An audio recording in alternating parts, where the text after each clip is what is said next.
To begin the study, a population of animals was selected which Pottenger aptly dubbed run-of-the-pen cats. He was not interested in physical perfection. His major concern was that his cats represent a normal sampling of animals, with the exception that cats with obvious deformities or disease were excluded. Pottenger was intrigued by what he termed heat labile factors. He asked, does the cooking process somehow render food nutritionally deficient, causing eventual physiological degeneration? A basic diet was designed consisting of raw meat, viscera, bones, a small amount of raw milk, and cod liver oil. Each day, this basic diet accounted for 1/3 of the total dietary intake of the animals. The remaining 2/3 of the diet was the dimension of experimental manipulation. One group of cats received raw meat or cooked meat along with the basic diet. The other group of cats were given raw milk, pasteurized milk, evaporated milk, or sweetened condensed milk. Each cat's daily diet then consisted of 1/3 of the basic diet, plus 2/3 of the prepared food which was under study. And once assigned to a specific group, the animal's diet was held constant. Although there were two different studies, one focusing on milk and the other on meat, the results of both studies were nearly identical. Over the next 10-year period, Pottenger observed and recorded numerous physiological changes in the experimental animals and their offspring. First, you will observe the raw milk animals. They move about the pen with a great deal of agility and coordination.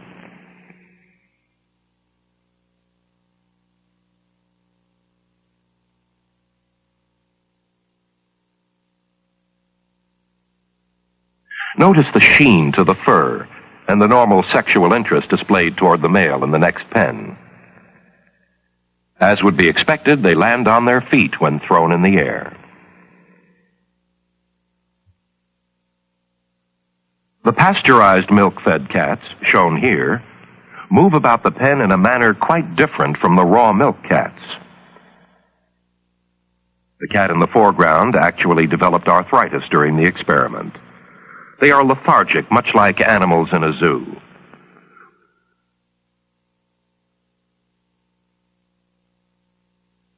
When thrown a short distance, these animals show a slightly impaired sense of coordination. Dental deterioration was also common. Note the abscesses above the molars, the reddish cast to the gums, and the soft gingiva. With evaporated milk, there was even greater deterioration. When the study was begun, this cat was better developed than any animal shown thus far.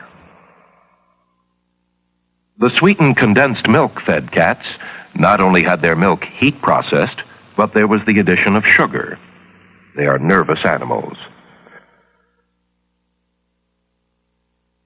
Again, there is marked deterioration in coordination and dental abnormalities. Notice particularly the abscesses and the purple tone to the membrane of the mouth.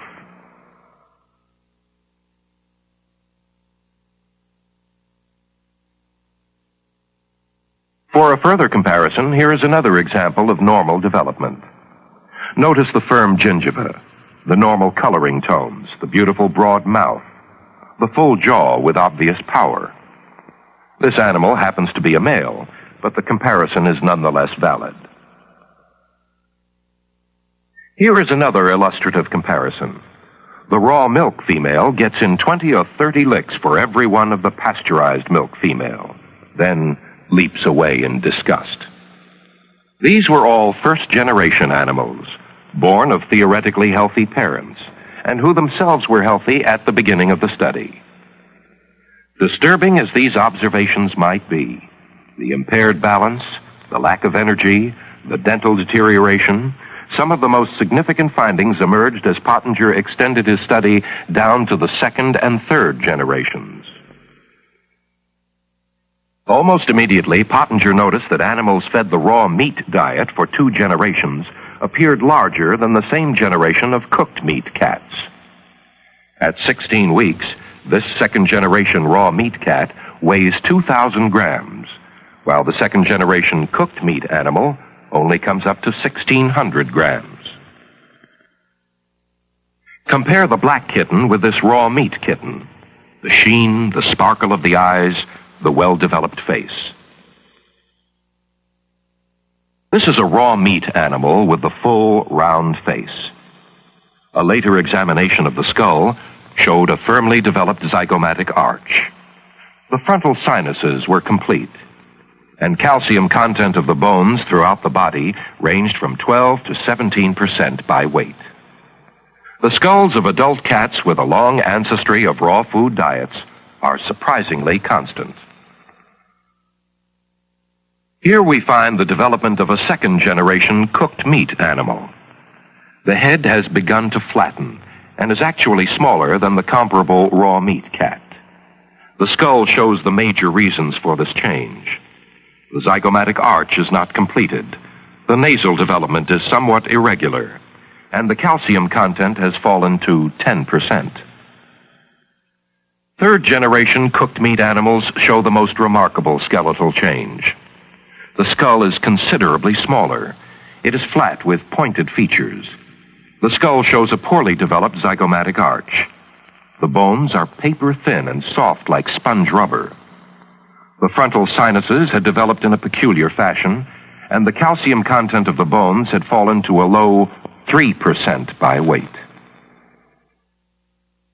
Activity level is another index of interest. In this pen, there is an obvious difference in activity level between the raw meat animals and the cooked meat animals. One of these cooked meat kittens actually had a broken back resulting from a failure in development. Moving into the third generation of experimental animals, the degeneration was even more pronounced. The smaller animal is a cooked meat kitten and is actually the oldest of the three. The kitten on the left is a second-generation raw meat cat, and the one on the right is a second-generation cooked meat cat.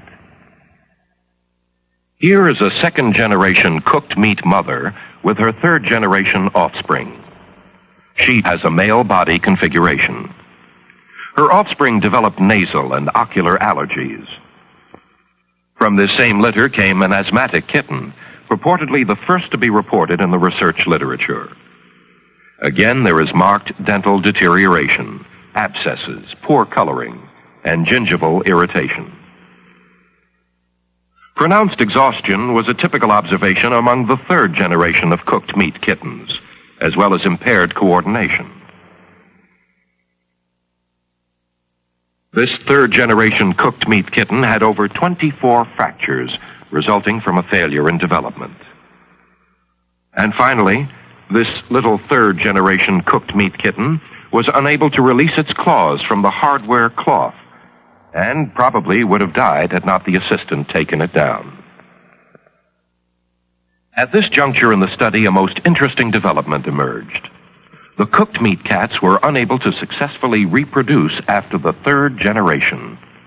Most were void of sexual interests, and those that had attempted to mate could only produce stillborn litters. On the other hand, the raw meat animals continued to reproduce healthy offspring generation after generation. The notion that specific nutritional factors in food may be destroyed by heat processing is obviously not far-fetched. Physiological deterioration down the generations is quite graphic, and according to Pottenger, the process was found to be reversible only with great difficulty. He did demonstrate that the animals could make considerable gains towards physiological normalcy, but it took 4 generations of a raw food diet before the animals regained their native structure and original level of well-being. An interesting sidelight came 6 months after the experiment's conclusion, when volunteer weeds emerged in the fallow pens. In the raw milk pens, the plants flourished. In the pasteurized milk pens, the growth was somewhat less hardy. Plants in the evaporated milk pens struggled, and the sweetened condensed milk pen speaks for itself. At a later date, navy beans were planted in the respective pens, with parallel results. And if it is true with human beings, as it is with cats, that nutritionally caused deterioration is passed down the generations, a sobering challenge stands before us.